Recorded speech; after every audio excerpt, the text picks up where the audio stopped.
Here at the Wolfgang Hairstyle of Jenna Ortega. So to start the haircut, you see me actually using the comb and putting it on the flat of the head so I can divide, the front to the back, so I can find exactly the spot and it divides that front area from the back area. That's very important if you want to costume tailor the haircut and make it one of a kind. To cut the length of the hair, I'm going to be using the freeform cutting technique with the razor. This is going to allow me to have that kick that I need, so you guys can see it kind of gets very nice and wispy on the bottom. Start off first on the center part and then go right or left or right, and depends what you prefer.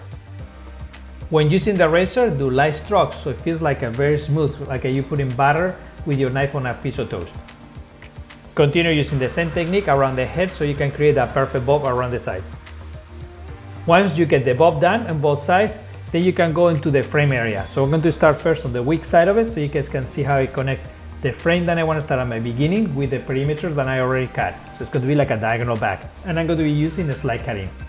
This can be done with the razor or it could be done as well with the shears and the slide cutting. Repeat the same technique on both sides.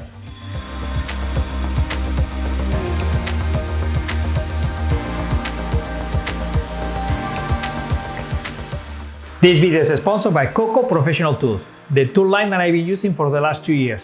Check them up on the description.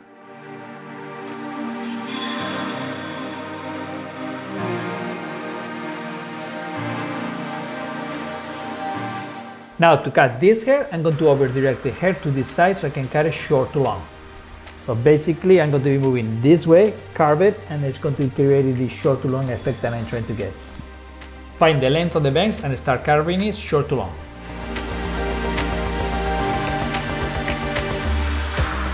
Now to connect to the sides, I'm going to be doing a little bit of the same.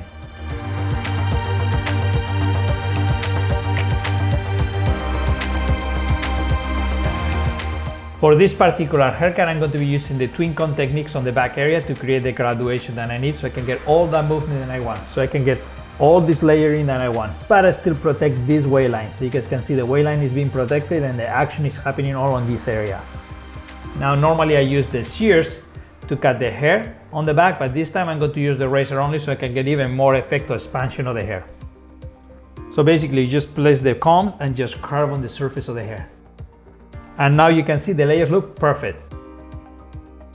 After you got the center part done, just continue on both sides, go on the left or the right and just cut it down the same technique. Just keep carving down until you get the layer that you want. This is a great technique to cut the layers on the back of the head. It's super effective and on point. And you guys can see the result. Just cut exactly what I needed.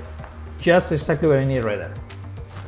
Now to cut the hair on the sides, because I have less density, I'm going to actually cut an angle that it goes short to long. It's going to figure out where is the first layer that I want to cut and then where it ends on the perimeter and cut that same angle. Just find the layer, figure out where the ends, so beginning to end, and carve it short to long. Repeat the same technique on the other side.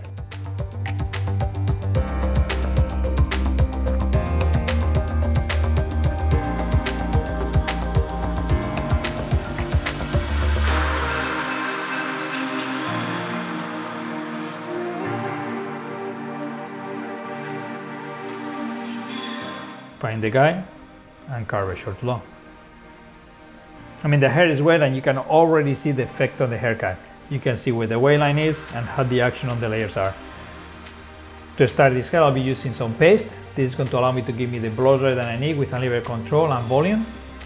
I'm definitely looking for more of the natural vibe on this haircut. I'm not going to be using the blow dry to brush it. I want the extra effect volume. To achieve the volume that I want to get on my blow dryer, I'm going to actually be using the Coco blow dryer. Now the cool thing about the Coco blow dryer is it's got two positions for the air. One is for volume and one is for slick.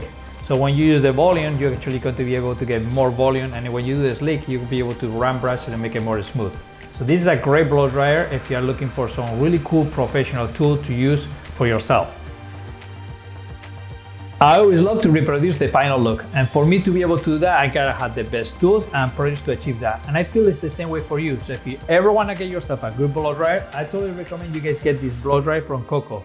Actually, I'm going to give you a link on the description so you can go to it. And if you use the code HAIRBENDER20, you can get 20% discount on that. So check it out. Once the hair is blow dry, I'm going to actually be using my razor to do some finishing work. And you guys can see me using the razor to actually create these extra layers on this part of the hair. Now, how much you cut at this point is going to be based on what you need and depends on the client. Always take your time to check out how the hair is producing the movement that you want. You're cutting on the skin of the hair, so you're not actually creating an angle, you're actually cutting and creating action on the surface of the haircut. Do some texturizing on the bangs if you feel it's needed. And finish it up with some wax. Wax is going to give you a little bit more of that messy look, a little more of the separation and pieciness that you need, plus giving you the extra hole and volume that you need. This particular wolf cut hairstyle is going to look good on all of you. I would recommend if you have your face a little bit round or too wide, that you don't do the bangs and you keep it a little bit more like a longer on the front and maybe even longer on the side, so you can make a little bit face a little bit longer.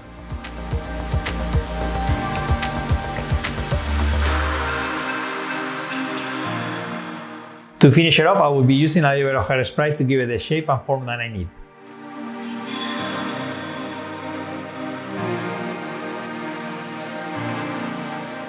This is Angel del Solar, the Hairbender.